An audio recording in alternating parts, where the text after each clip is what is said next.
जैसे मान लो two big block of rocks is there, there is a fault. I hope you understand what is fault. It's like एक crack है, there is a crack between the plates, that is called as fault. तो यहाँ पे क्या है, यहाँ पे भी आपके दो इंपॉर्टेंट प्लेट्स हैं. One is Caribbean plate and one is the South America plate.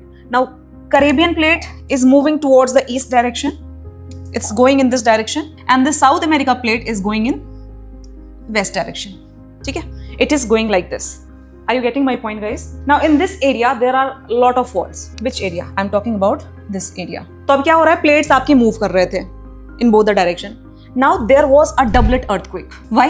Because of the cracks, multiple cracks that is existing there. Now what has happened? Say for example, आपने एक wall लिया, you have a wall here, and you have two shelves here, a glass shelves. Suppose there was a jerk in the wall. What happened? A one shelf has fallen down. ठीक है, एक shelf जो है वो नीचे की तरफ गिर गया. Now because of that impact of the shelf that was falling down, it also created impact on the other shelf. उसको भी झटका लगा. It also got that, you know, that vibration.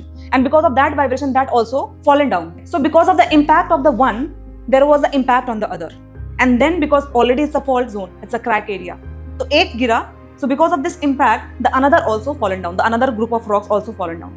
ठीक है? And that is why this is called as doublet earthquake.